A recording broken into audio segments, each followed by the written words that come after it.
जय जिनेन्द्र, आवाज आ रही है? जी सर। हम्म।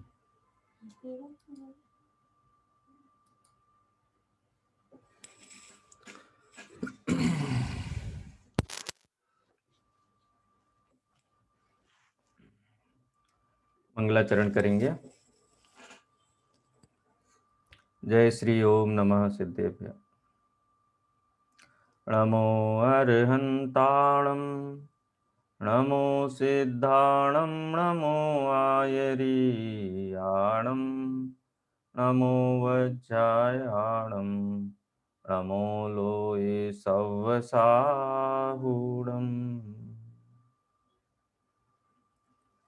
मंगलमय मंगलकरण वीतराग विज्ञान, नमो ताहि जाते भये अरहंतादि महान।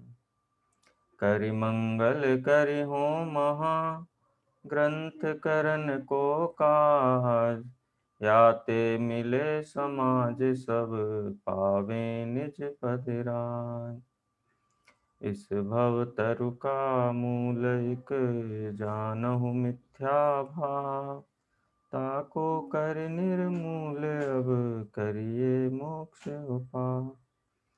शिव उपाय करते प्रथम, कारण मंगल रूप। विघ्न विनाशक सुख करण, नमो शुद्ध शिव भूप। 9वें अध्याय के ऊपर अपनी चर्चा चल रही है।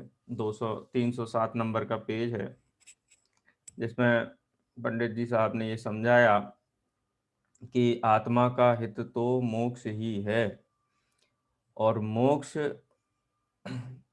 दुख, आकुलता और 8 कर्मों से रहित अवस्था का नाम है। ये बात अपनी हुई थी, एक एक कर्मों के ऊपर अलग से चर्चा की थी कि किस प्रकार से आकुलता और दुख के सहकारी कारण ये द्रव्य कर्म होते हैं। यहाँ पर प्रश्नकार ने प्रश्न किया, क्या मोक्ष में ही सुख है? मोक्ष ही एकमात्र हित है? क्या संसार दशा में भी जीव थोड़ा बहुत तो सुखी हो ही सकता है ना? तो संसार अवस्था में सुख की सत्ता है कि नहीं है? अब यह संसार में सुख है वो वाला मत लेना कि चतुर्थ गुण स्थानवर्ती श्रावक हैं वो भी संसारी हैं, पंचम गुण स्थानवर्ती भी संसारी हैं, और कहना चाहिए तो अनंत परमात्मा भी, उनको भी अघातिया कर्म का उदय है, शरीर का संयोग है, तो वो भी संसारी हैं। यहाँ वो अपेक्षा नहीं है संसारी की। संसार में सुख है माने 5 इंद्रिय के विषय सेवन में, पर द्रव्य में जो सुख की कल्पना कर रखी है वही संसार है। क्या उसमें सुख है? तो वो दोनों विषयों को आप यहाँ मिक्स मत करना, दोनों बातें अलग अलग हैं, उनको अलग अलग ही समझना। कल ये प्रश्न अपन ने उपस्थित किया था कि संसार दशा में पुण्य कर्म का उदय होने पर भी जीव सुखी होता है, इसलिए केवल मोक्ष ही हित है, ऐसा किस लिए कहते हो? और जब भी अपन चर्चा करते हैं तो देखते हैं कि भाई देखो, इनके पास बहुत अनुकूलताएं हैं, बहुत धन संपदा है, स्वर्ग के देव हैं, उनको बहुत अनुकूलताएं हैं, तो वो सुखी हैं। हम दुखी हैं, क्यों? क्योंकि हम दरिद्रता है, रोग है, प्रतिकूलताएं हैं, परिवार की विषमताएं हैं, इसलिए हम दुखी हैं। जिनके पास सारी अनुकूलताएं वो सुखी हैं। तो संसार में भी सुखी और दुखी दोनों प्रकार के जीव हो सकते हैं क्या, ऐसा प्रश्न है। उसका उत्तर पंडित साहब देते हैं, संसार दशा में सुख तो सर्वथा है ही नहीं। किंचित मात्र भी सुख संसार अवस्था में नहीं है। एकदम बिल्कुल स्वीपिंग स्टेटमेंट पंडित साहब ने दिया कि किसी भी सांसारिक वस्तु में सुख नहीं है, किसी गति में सुख नहीं है, किसी संयोग में सुख नहीं है, किसी विषय में सुख नहीं है।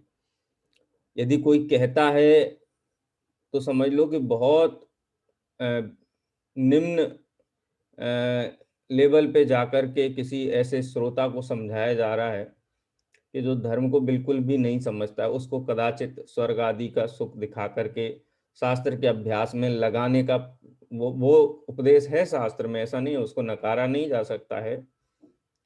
स्वर्ग आदि के संबंध में हम पूजा वगैरह भी करते हैं, स्तुतियों में भी पढ़ते हैं, एक बार बंदे जो कोई ताहे नरक पशु गति नहीं होई, माने स्वर्ग आदि पद मिलते हैं, लेकिन उनमें सुख है ये बात की सिद्धि नहीं है। स्वर्ग में सुख है ये नहीं कहा जाता, स्वर्ग मिलता है तो कहा जाता है, लेकिन क्या स्वर्ग में सुख है?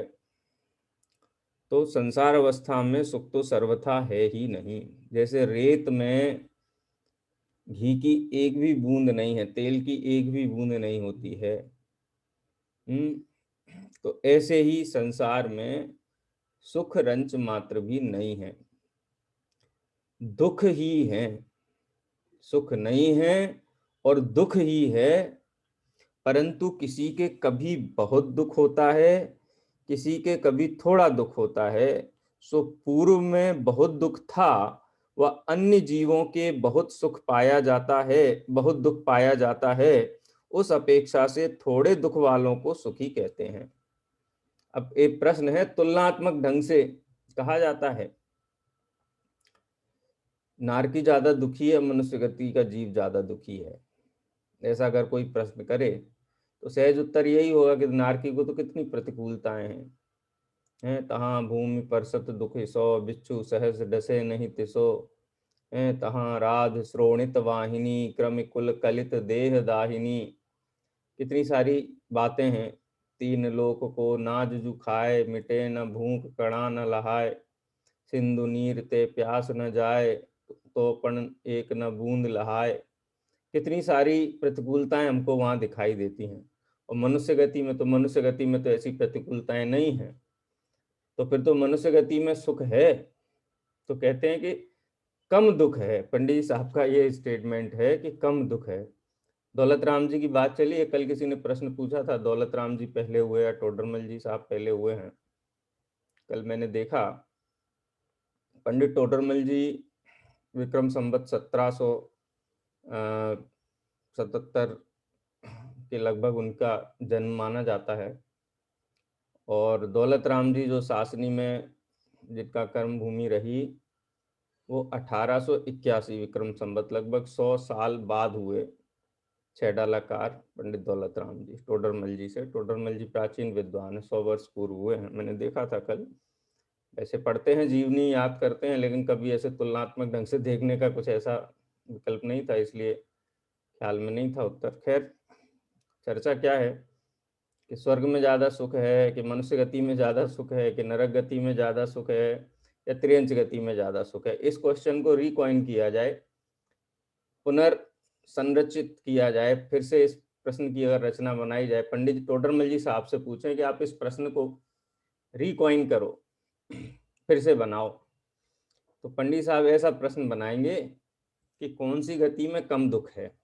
ये नहीं कहेंगे कौन सी गति में जीव सुखी है, क्योंकि गति और सुख इन दोनों का 36 का आंकड़ा है। जीव गति में है, माने गति माने संसारी, संसार का मतलब वही मिथ्यात्व, अज्ञान, अचारित्र, ये सारी जो चीजें हैं, मिथ्याचारित्र, यही सब संसार है। वास्तव में संसार कोई स्थान का नाम नहीं है, संसार उन परिणामों का नाम है जिनके कारण जीव दुखी है। स्थान इसलिए नहीं है, मोक्ष भी कोई स्थान नहीं है, संसार भी कोई स्थान नहीं है, क्योंकि आठों कर्मों का अभाव तो मध्य लोक में ही होता है। ये तो आपको पता है ना। 8 कर्मों का अभाव कहाँ होता है? सिद्धालय में होता है कि संसार में अभाव करने के बाद सिद्धालय में जाते हैं? शशि जी, कहाँ अभाव होता है 8 कर्मों का? मध्य लोक में होता है कि समस्त ऊर्ध्व लोक में कर्मों होता का है? अभाव होने के बाद विद्यालय में जाते हैं। तो अभाव तो यही हो जाता है। तो वास्तव यही में हुआ तो जीव संसार अभाव में। ही नहीं होता है, लेकिन उसका ऊर्ध्वगमन तो स्वभाव है। जैसा कि द्रव्य संग्रह में आचार्य नेमिचंद्र ने 9 अधिकार बताए जीव के। जीवो वो गमो अमुत्तिकत्ता, सदेह परिमाणो भोक्ता संसारत्थो, सिद्धो सो विश्व सोडड गई। ऊर्ध्वगमनत्व, विश्रसा और ऊर्ध्वगमनत्व स्वभाव है। तो जीव मुक्त हुआ, 8 कर्मों का अभाव मध्य लोक में हुआ, तीर्थंकर भगवान महावीर ने पावापुरी में, जहाँ पर कमल मंदिर स्थित है, वहाँ पे ही उनका मोक्ष हो गया था, 8 कर्मों का अभाव हो गया था। लेकिन जीव का स्वभाव ऊर्ध्वगमनत्व का है ना, इसलिए वो वहां जाकर के विराजमान हो गए। तो ये क्या अपन इससे समझ रहे हैं, इस बात से कि किसी स्थान विशेष का नाम मोक्ष नहीं है, किसी स्थान विशेष का नाम संसार नहीं है।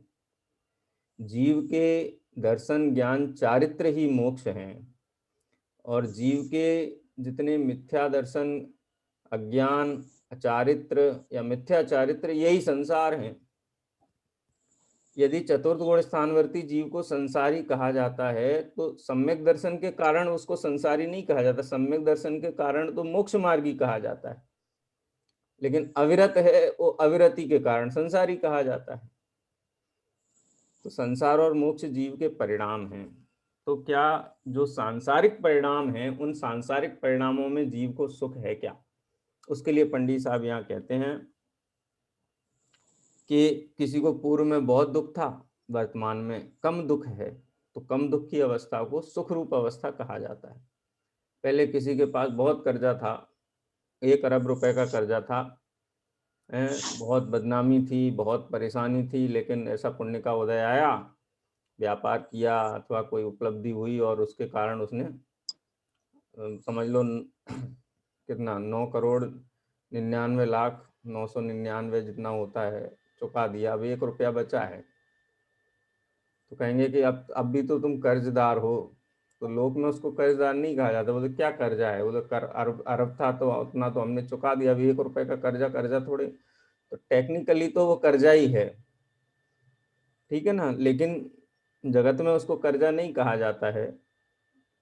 तो ऐसे ही कम दुख रूप अवस्था को अधिक दुख रूप अवस्था की तुलना में सुख रूप कहा जाता है। इसलिए संसार में अगर ये, क्योंकि शास्त्र में ये बातें कही गई हैं, उसकी बात है, शास्त्र में कहीं स्वर्ग आदि में सुख कहा गया है तो नरक आदि की अपेक्षा कहा गया है। वास्तव में स्वर्ग आदि में सुख नहीं है, कम दुख है, ऐसा कह सकते हैं। और आचार्यों ने तो कहा कि अधिक दुख है, ऐसा भी कहा है।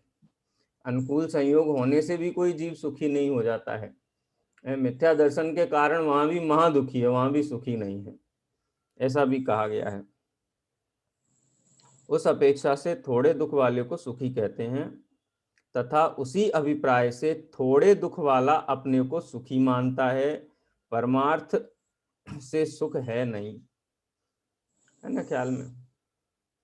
देखो अपन हमारे अपने जीवन में भी ये चीज देखें कि हम कहीं एक जगह से दूसरी जगह जा रहे हैं, गाड़ी में बैठ के कहीं मतलब झोपड़पट्टी देखते हैं, वहाँ के लोगों का जीवन स्तर देखते हैं, उनके बच्चों को धूल में खेलता हुआ देखते हैं, उनके फटे पुराने कपड़े देखते हैं, व्यवस्थाओं का अभाव देखते हैं, तो एकदम से करुणा भाव जैसा आ जाता है। देखो कैसे पाप इन लोगों ने किए होंगे कि इतनी प्रतिकूलताओं में जीवन यापन करना पड़ रहा है, ठीक है। और अपने आप को हमको लगता है देखो हम कितने बेटर हैं, इनसे कितने अच्छे हैं, हमारे पास सारी अनुकूलताएं हैं। वही व्यक्ति कहीं बॉम्बे में जाए, कहीं हैं वहाँ की जो हाई सोसाइटीज़ हैं, कभी घूमने जाए अपने गांव से, वहाँ देखे तो लोगों के पास इतनी बड़ी बड़ी गाड़ियाँ, नौकर चाकर, इतनी चमक है, उनके घर देखो, सब देखो, तो उनको देख के लगता है कि हम भिखारी हैं। तो वहाँ वैसी फीलिंग नहीं आती है झोपड़पट्टी को देखते हैं, हम तो वैसे ही हैं, स्थिति हमारी क्या बदली है, वहाँ थे तब भी हमारी स्थिति वही थी, वहाँ जाके तो वो भी, लेकिन वहाँ पर दूसरे प्रकार के परिणाम आते हैं, यहाँ दूसरे प्रकार के परिणाम आते हैं। तो कहने का मतलब स्थिति तो दुख रूप ही है ना, दोनों ही स्थानों पर, लेकिन तुलना करके देखते हैं तो कम खराब स्थिति और अधिक खराब स्थिति, ऐसा कहा जा सकता है। तथा यदि थोड़ा भी दुख सदाकाल रहता हो तो उसे भी हितरूप ठहराए, सो वह भी नहीं है। थोड़े काल ही पुण्य का उदय रहता है और वहाँ थोड़ा दुख होता है, पश्चात बहुत दुख हो जाता है, इसलिए संसार अवस्था हितरूप नहीं है। देखो ये बहुत सारभूत बात है। कोई कहे देखो स्वर्ग आदि में तो सुख है, आप इतना क्यों उसकी आलोचना करते हो, हमको देव शास्त्र गुरु का समागम मिला है मनुष्य गति में, और क्या चाहिए इससे ज़्यादा, और हमको क्या चाहिए। भगवान के चरणार बिंद उनकी पूजन भक्ति के लिए मिले हैं, और क्या चाहिए। तो पंडित साहब ये कहते हैं, क्या ये अवस्था सदाकाल रहेगी? कम दुख रूप अवस्था भी क्या सदाकाल रहेगी? कम प्रतिकूलता वाली अवस्था क्या सदाकाल रहेगी? तो हम विचार करें, भूतकाल में किसी जीव की रही है क्या सदाकाल मनुष्य गति की अवस्था, देवगति की अवस्था क्या सदाकाल रह सकती है? जाना तो मोक्ष ही पड़ेगा, वही एक अवस्था है जो शादी अनंत काल के लिए रहती है। बाकी संसार की कोई भी अवस्था कम दुख रूप अवस्था नियम से अधिक दुख रूप होती ही होती है। ये तो आपको पता ही है ना कि त्रस पर्याय में जीव कितना रहेगा, ज्यादा से ज्यादा रहेगा तो कितना रह सकता है मीना जी? 2000 सागर की अधिक 2000 सागर कितना रह लेगा। लीज है 99 साल की लीज देती है ना गवर्नमेंट। गवर्नमेंट का जमीन लेके स्कूल बनाओ, अस्पताल बनाओ, तो 99 साल की लीज देती है। परमानेंट गवर्नमेंट भी नहीं देती है। अपनी तो लीज दी भी हो अपने को, तो अपन कहाँ उसका 99 वर्ष उपभोग कर सकते हैं, क्योंकि आयुष्य भी 99 वर्ष का होना चाहिए ना उपभोग करने के लिए, है ना ख्याल में। तो दुखरूप संसार की कोई भी अवस्था यदि कम दुखरूप भी है तो वहां भी निरुद्यमी होने जैसा नहीं है, रुकने जैसा नहीं है। क्यों? क्योंकि नियम से अधिक दुखरूप अवस्था होने ही वाली है, ये नियम है। देवगति की पर्याय प्राप्त करेगा 1360 सागर, और 640 सागर नरक में जाएगा, और थोड़ा बहुत जो ऊपर का है उसमें 2 इंद्री, 3 इंद्री, 4 इंद्री, 5 इंद्री, संगी असंगी त्रियंच हो जाएगा, और कुछ अवस्थाएं मनुष्य की हो जाएंगी। इसके बाद कहाँ जाएगा? इसके बाद निबोध जाएगा ना। तो वो कम दुख रूप अवस्था है कि बहुत दुख रूप अवस्था है? बहुत दुख रूप अवस्था है। दुख रूप अवस्था है। इसलिए बहुत दुख रूप अवस्था से बचने के लिए कम दुख रूप अवस्था में भी संतुष्ट होने जैसा नहीं है। वहां भी आत्मा का हित तो मोक्ष ही है, इस सिद्धांत की स्थापना होती है। इसलिए संसार अवस्था हित रूप नहीं है। पंडित साहब ने तो उनका एक प्रिय वाक्य है, मिथ्यात्व बैरी का अंश भी बुरा है। तो अपन इससे वो वाक्य ऐसा निकाल सकते, संसार अवस्था का अंश भी बुरा है। अपने को संसार अवस्था पसंद ही नहीं आनी चाहिए। एकमात्र मोक्ष रूप अवस्था अगर विकल्पात्मक अपन जब तुलना करें तो वो रहे, और वास्तव में तो निर्विकल्प जो आत्म वस्तु है उसी का मान बहुमान, उसी की आराधना, उसी में लीनता की भावना निरंतर होनी चाहिए, क्योंकि वही मोक्ष रूप है। इसलिए मोक्ष में ही हित है। संसार अवस्था में, किसी भी प्रकार की संसार अवस्था में अभिप्राय में उपादेय बुद्धि नहीं चाहिए। इसलिए संसार अवस्था हित रूप नहीं है। अब उदाहरण के द्वारा पंडित साहब समझाते हैं। प्रसिद्ध उदाहरण है, हम लोग कई बार इस पे चर्चा भी करते हैं, इसलिए इसको पढ़ते हैं पूरा पैराग्राफ। आप में से किसी को पढ़ना हो तो पढ़ो। मुझे ऐसा लगता है मैं अकेला कमरे में बैठा हूँ और क्लास ले रहा हूँ, कोई है नहीं, इसलिए आप थोड़ा सर मैं पढ़ूं क्या? सर हाँ मैं पढ़ूं क्या? हाँ पढ़िए पढ़िए। सर आप बताइए कौन पढ़े? अच्छा पढ़िए। कौन? अब मैं किसका नाम लूं? प्रीति जी, प्रीति जी ने आवाज लगाई थी, चलिए प्रीति जी पढ़िए। जी सर पढ़ रहे हैं। जैसे किसी को विषम ज्वर है, उसको कभी असाता बहुत होती है, कभी थोड़ी होती है। थोड़ी असाता हो तो वह अपने को अच्छा मानता है। लोग भी कहते हैं अच्छा है, परंतु परमार्थ से जब तक ज्वर का सद्भाव है तब तक अच्छा नहीं है। उसी प्रकार संसारी को मोह का उदय है, उसको कभी आकुलता बहुत होती है, कभी थोड़ी होती है। थोड़ी आकुलता हो तब वह अपने को सुखी मानता है। लोग भी कहते हैं सुखी है, परंतु परमार्थ से जब तक मोह का सद्भाव है तब तक सुख नहीं है। हाँ देखो, अभी जैसे कोरोना का समय चल रहा था ना, तो कोरोना का इन्फेक्शन होता है और सिम्टम आ जाते हैं एकदम से, तेज सर दर्द होगा, गला खराब हो जाएगा, बुखार आने लगेगा, थोड़ी इरिटेशन होगी। तो टेस्ट करवाता है तो पता चलता है कि भाई कोरोना हो गया है, तो हॉस्पिटल में लेके जाते हैं। और वो सिम्टम ऐसे हैं 2 दिन 3 दिन रहते हैं। अगर कोई मॉर्बिडिटी नहीं है, कोई अगर एलिमेंट, कोई दूसरी एलिमेंट, कोई दूसरी बीमारी नहीं है गंभीर, तो 2-3 दिन में ठीक हो जाता है आदमी। लेकिन फिर भी उसको अस्पताल से डिस्चार्ज नहीं करते हैं, फिर उसका टेस्टिंग चालू ही रहता है हर तीसरे दिन, 5वें दिन, 7वें दिन टेस्टिंग करके ये पॉजिटिव है कि नहीं और नेगेटिव है। तो भले ही वो कहे कि अब तो हमको कुछ नहीं है, हम तो एकदम स्वस्थ हैं, एकदम सब बढ़िया है, तो टेस्ट में तो पॉजिटिव दिखाता है, डॉक्टर कहता है ठीक नहीं है।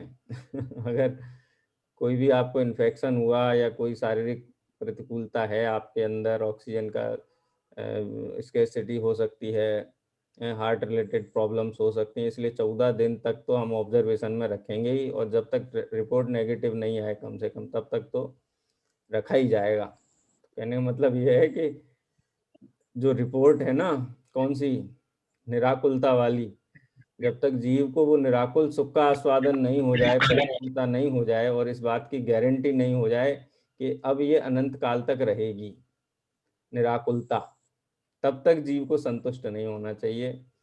हैं, पाप पुण्य फल माही हरख बिलखो मत भाई, यह पुद्गल पर जाए उपज बिन से फिर थाई। ये तो ऐसे ही चलता रहेगा, कम ज़्यादा कम ज़्यादा कम ज़्यादा, इसमें चक्कर में नहीं पड़ना। अपना उद्यम, अपना पुरुषार्थ, अपना प्रयास धीमा नहीं पड़ने देना। इसलिए पंडित साहब कहते हैं कि जैसे बुखार, विषम ज्वर था, बहुत तेज था, असाता बहुत होती थी, असाता माने बहुत तकलीफ होती थी, पीड़ा बहुत होती थी, ज्वर थोड़ा कम हुआ, थोड़ी साता हो गई, तो थोड़ी असाता को बोले अब तो हम ठीक हैं, और फिर वो को पथ्य का सेवन करने लगे, दवा आदि नहीं ले, तो फिर वो रिकवर हो सकता है, बुखार जो है वो फिर से लौट सकता है। और जब लौटती है कोई बीमारी तो वो और खतरनाक होकर के लौटती है। ये तो हम इस बात से तो परिचित ही हैं। इसीलिए जिनको संसार में सुख भाषित होता है ना, मनुष्य आदि पर्यायों की अनुकूलताओं में, देवगति पर्यायों की अनुकूलता में, इससे ये लगता है कि उनको संसार में रुचि है। संसार में रुचि है तो निश्चित रूप से सम्यक दर्शन तो नहीं होगा, सम्यक दर्शन नहीं होगा तो मोक्ष भी नहीं होगा। लेकिन वो अवधि पूरी हो जाएगी, लीज पूरी हो जाएगी 2000 सागर की, साधिक 2000 सागर की, और लीज पूरी होने के बाद में वो एकेंद्रीय में जाएगा, तो वहां अधिक दुख ही होने वाला है। इसलिए संसार की कम दुख रूप अवस्था भी, कम प्रतिकूलता रूप अवस्था भी बहुमान या उपादेय नहीं है, उसको भी ये दृष्टि से ही देखना चाहिए। तथा सुनो, संसार दशा में भी आकुलता घटने पर सुख नाम पाता है, आकुलता बढ़ने पर दुख नाम पाता है, कहीं बाह्य सामग्री से सुख दुख नहीं है। फिर एक दृष्टांत दिया पंडित जी साहब ने, जैसे किसी दरिद्री को किंचित धन की प्राप्ति हुई, वहां कुछ आकुलता घटने से उसे सुखी कहते हैं। बिल्कुल जैसे अभी लोगों के पास रोजगार नहीं था, कुछ बहुत समस्याएं हो गई, खासकर जो दैनंदिन रूप से जो कमाते खाने वाले थे, मजदूर वर्ग था, तो उनको तो बहुत तकलीफ हो गई। लेकिन गवर्नमेंट ने जब उनके अकाउंट में 1000 रुपये डाल दिए तो उनको लगा कि चलो कुछ तो बैकअप मिला, अनाज मुफ्त में मिला, तो उनको लगा कि हाँ अब ठीक है। तो वो अपने आप को बोलते हैं कि चलो अब ठीक है, कुछ नहीं था, कुछ से कुछ तो हो गया। लेकिन कोई बहुत धनवान है, अरबपति आदमी है, उसको लाख रुपए की भी हानि होगी तो भी वो दुखी होगा।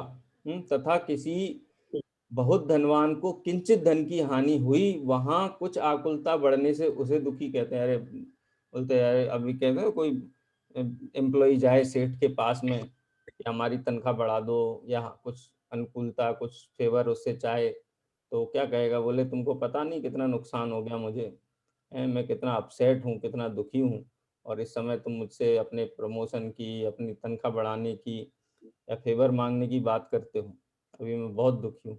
वास्तव में गरीब आदमी उतना दुखी दिखाई नहीं देता है जितना जो धनवान व्यक्ति है वो दुखी दिखाई देता है, दुख का प्रदर्शन करता है। तो वास्तव में किसी वस्तु, किसी संयोग, किसी अनुकूल प्रतिकूल संयोग के कारण दुख नहीं है, दुख तो इसके अपने विचारों का ही है। इसलिए दरिद्री में भी हम कह सकते हैं सुखी है, और धनवान को भी हम दुखी कह सकते हैं। दोनों तरफ से ये घटित हो सकता है। इससे ये पता चलता है कि दुख का संबंध वास्तव में वस्तु से नहीं है, वास्तव में तो इसके विचारों से ही है। इसी प्रकार सर्वत्र जानना, इसी बात को ये चर्चा क्यों कर रहे हैं पंडित जी साहब कि मोक्ष मार्ग में लगाना है ना, उसके लिए उद्यम कराना है। अभी तक तो संसार में की व्यवस्थाओं के पीछे ही पड़ा हुआ है, और योग उपयोग सामर्थ्य तो सीमित है। वो पूरा योग उपयोग सामर्थ्य या तो संसार साधने में लगा ले, या वहां से अपनी पूंजी जो है, उपयोग रूपी पूंजी कहो, समय सामर्थ्य रूपी पूंजी कहो, उसको मोक्ष मार्ग की तरफ डाइवर्ट कर ले। तो डाइवर्ट कराने के लिए सारी चर्चा यहाँ पर है। देखो आगे पढ़ते हैं। तथा आकुलता घटना बढ़ना भी बाह्य सामग्री के अनुसार नहीं है, कसाय भावों के घटने बढ़ने के अनुसार है। जिस वस्तु के लिए हम श्रम करते हैं, एक क्षण ये विचार करना चाहिए, क्या वो वस्तु हमें सुखी बनाती है या हमें दुखी करती है? दोनों ही तरफ से। बाह्य सामग्री जिसके संचय के लिए हम इतना समय शक्ति बर्बाद करते हैं, क्या वो हमें सुखी करती है या दुखी करती है? या फिर सुख और दुख दोनों में ही उसका कोई योगदान नहीं है? वास्तव में सुख और दुख तो इस जीव के स्वयं के कसाय परिणामों के कारण हैं। अब उसके लिए दृष्टांत देते हैं, जैसे किसी के थोड़ा धन है और उसे संतोष है, सामग्री कम है, अब कहते हैं ना संतोषी सदा सुखी। संतोषी सदा सुखी ये प्रसिद्ध उक्ति है। दरिद्र है लेकिन संतोषी है तो सुखी है। ऐश्वर्यवान है, धनवान है, बिल्कुल विश्व का नंबर 1 का सबसे अधिक धनिक व्यक्ति है, लेकिन संतोष नहीं है, तो उसको दुखी कहा जाता है। किसी के थोड़ा धन है और उसे संतोष है तो उसे आकुलता थोड़ी होती है, तथा किसी के बहुत धन है और उसके तृष्णा है तो उसे आकुलता बहुत है। यानी सुख दुख का संबंध संतोष और तृष्णा से है, ना कि बाह्य सामग्री से। तथा किसी को किसी ने बहुत बुरा कहा, उसे क्रोध नहीं हुआ तो उसको आकुलता नहीं होती, और थोड़ी बातें कहने से ही क्रोध पाए तो उसको आकुलता बहुत होती है। ऐसा होता है, सड़क चलते कोई हमको बहुत अपशब्द भी कह दे तो हम ध्यान नहीं देते, हम कहते यार क्या ध्यान देना, हम तो जानते ही नहीं कौन है ये। लेकिन घर में या जो अपने निकटवर्ती लोग हैं, अपने मित्र हैं, परिजन हैं, वो उनके कहना चाहिए चेहरे का हाव भाव भी थोड़ा ऐसा हो जाए तो अपने वाकुलता हो जाती, कुछ कहा भी नहीं गया है तो बाह्य संयोग की बहुत अनुकूलता प्रतिकूलता से दुखी होने का कोई संबंध है ही नहीं। वास्तव में तो इसके कसाय के लेवल पे ही इसका सुख दुख है। कसाय की तीव्रता होने से आकुलता अधिक होती है, इसलिए दुखी होता है। कसाय की मंदता होने से आकुलता कम होती है, इसलिए उतना दुखी नहीं होता है। मंदता में दुखी तो होता है, मंद दुखी होता है, तीव्रता में तीव्र दुखी होता है। और कसाय की परिभाषा भी यही है ना। क्या परिभाषा आई है बाल बोध में? कसाय किसे कहते हैं? जो आत्मा को दुखी करे, कसे उसको उसको कसाय कहते हैं। जो आत्मा को कसे अर्थात दुखी करे, दुख दे कसाय कहते हैं। तो ज्यादा तीव्रता के साथ कसेगा तो कसाय होगी, तो ज्यादा कसेगा आत्मा ज्यादा दुखी होगा, कम कसेगा आत्मा को परिणाम तो कम दुख होगा, कम आकुलता होगी।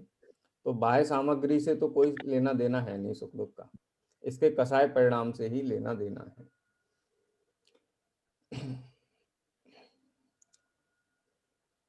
तथा जैसे गाय को बछड़े से कुछ प्रयोजन नहीं है,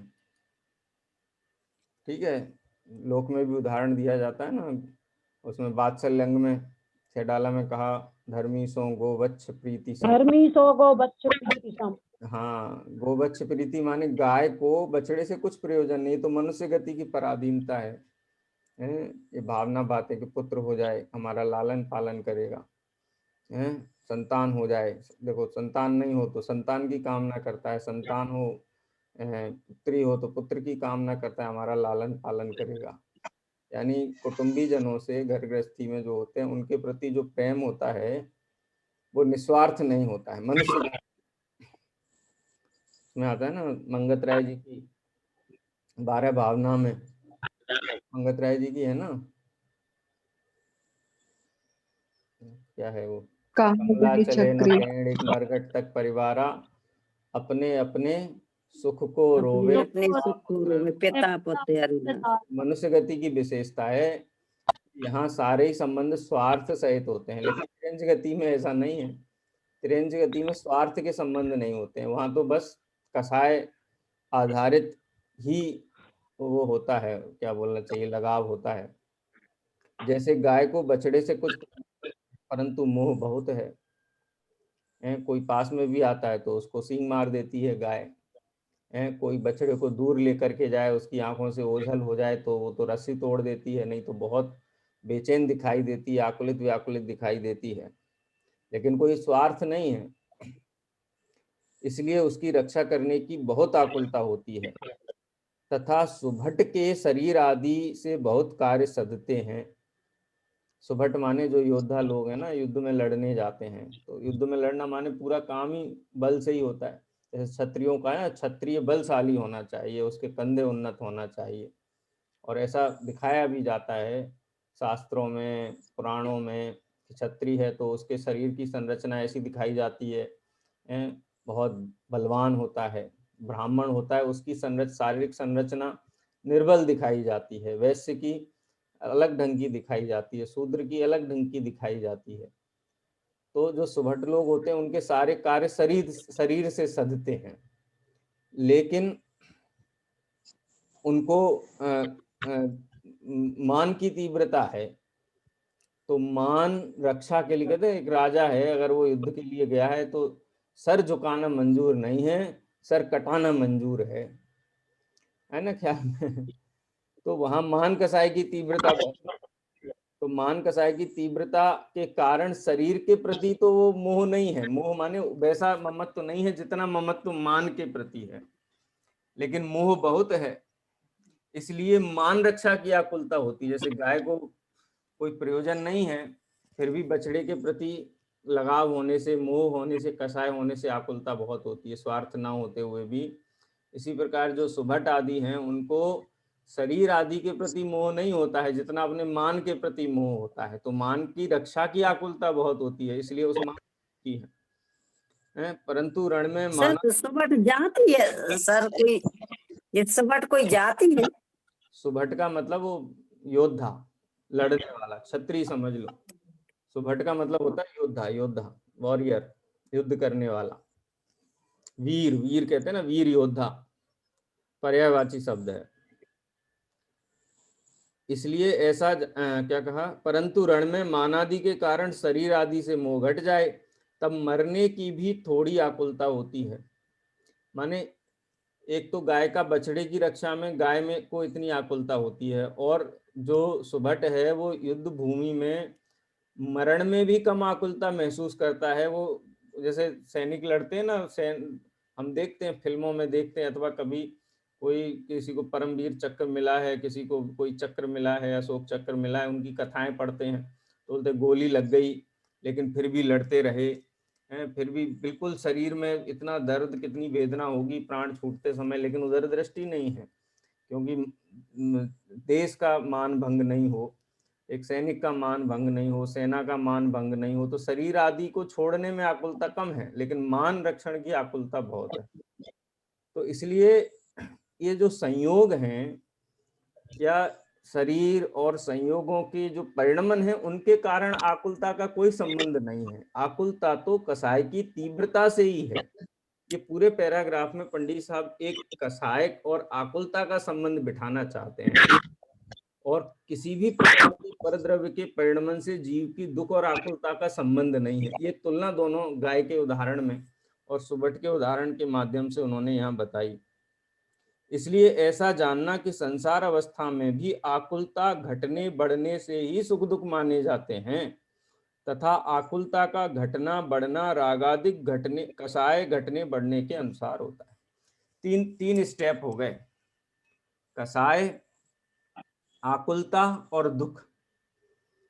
तो कसाय का लेवल जितना है उतना आकुलता का लेवल है, और जितना आकुलता का लेवल है उतना ही दुख का लेवल है ना ख्याल में।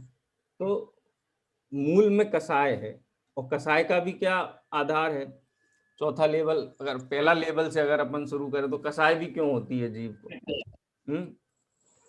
चर्चा हम करते बार बार। मिथ्यात्व के कारण, मिथ्यात्व के कारण, मिथ्यात्व के कारण, उल्टी मान्यता के कारण, अज्ञान के कारण, द्रव्य गुण पर्याय को नहीं समझता है, बस मिथ्यात्व के कारण जब पर पदार्थ तत्व अभ्यास के अभाव कारण जब पर पदार्थ भास तत्व अभ्यास के अभाव में पर पदार्थ में इष्ट अनिष्ट बुद्धि होने से क्रोधादि कसाएं उत्पन्न होती हैं। क्रोधादि कसायों से आकुलता होती है, आकुलता से दुख होता है। तो ये पूरी की पूरी सप्लाई कहाँ से आ रही है? ये पूरी की पूरी जो सप्लाई है ना दुख की, इसका मूल कारण अज्ञान है। दुख का मूल कारण अज्ञान है। 83-84 नंबर की प्रवचन सार की जो गाथा है उसमें आप देखना, जीव के दुख, विक्षोभ शब्द का प्रयोग किया वहां पे। एक शुद्ध है जीव, दुखी है, तो उसका कारण ही इसको ये नहीं पता है कि जीव, पुद्गल, धर्म, अधर्म, आकाश काल, ये जो द्रव्य हैं, इनके गुण हैं, इनकी पर्याय हैं, ये विश्व की व्यवस्था इसको समझ में नहीं आती ना, इसीलिए ये दुखी है अज्ञान के कारण। अज्ञान के कारण ही राग होता है, अज्ञान के कारण ही द्वेष होता है, और अज्ञान के कारण ही मोह होता है। ये तीनों मोह, राग, द्वेष अज्ञान की ही उपज हैं। इसलिए सबसे पहले लेवल पे मिथ्यात्व, मिथ्यात्व से कसाय, कसाय से आकुलता, और आकुलता से दुख है। एक ही समय की पर्याय, लेकिन समझाने के लिए इसके 4 भेद किए हैं। मोह ही दुख है, वास्तव में मोह ही दुख है। मोह, कसाय मोह ही तो, और क्या है? मोह के 2 भेद कर दिए, चारित्र मोहनी, दर्शन मोहनी, चारित्र मोहनी। आकुलता कहो, राग द्वेष कहो, कसाय कहो, मोह कहो, दुख कहो, सब पर्यायवाची शब्द हैं। ठीक है।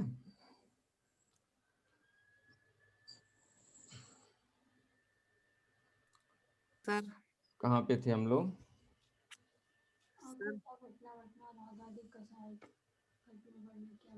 सर थर्ड ये पैराग्राफ हुआ ना, के लास्ट अब अगला पैराग्राफ देखते हैं। सर मेरी आवाज आ रही है? हाँ बोलिए। मैं ये बोल रही हूँ, अज्ञान से दुख है, तो जो 11 अंक 14 पूर्व के पाठी हैं वो दुखी क्यों हैं? उनमें अज्ञान मिटा कहाँ है? अज्ञान है ना उनमें, काय का ज्ञान है बताओ? वस्तु व्यवस्था तो उनने पूरी समझ ली ना। समझी नहीं है। समझना और जानना, इसमें अंतर है। जानना और पहचानना, इन दोनों में अंतर है। यहाँ पहचानने को जानना कहा गया है। एक क्षेत्रोपम ज्ञान में जैसे बालक है, जैसे बालक को रटा दो, रट लेता है, उससे पूछो तो बता देता है। जैसे तोते को रटा देते हैं, लेकिन तोते को रटा करके वो बता भी देता है, लेकिन भाव वासना नहीं है। तो भाव वासना नहीं होने को अज्ञान कहा ना। सूक्ष्म ज्ञान को ज्ञान नहीं कहते हैं, अज्ञान ही है सब। 11 अंग अपने 9, को नहीं जानते। 11 अंग और 9 पूर्व का जो पाठी होता है ना, सम्यक दर्शन से रहित जीव, वो मिथ्या ज्ञानी जीव है। अज्ञानी कहा है उसको, मिथ्या ज्ञानी कहा है, ज्ञानी नहीं कहा है। भाव वासना नहीं होने से, अनुभूति सहित, निर्णय सहित, श्रद्धा नहीं होने से अज्ञानी है। ठीक है सर। सर ये तो माना, लेकिन जैसे लौकिक में नहीं देखते कि अज्ञान रहता तो दुख नहीं होता। जैसे अपन को किसी के बारे में पता ही नहीं चल रहा कि किसी की डेथ हो गई या कुछ भी, तो अपन को दुख नहीं है, तो कहते देख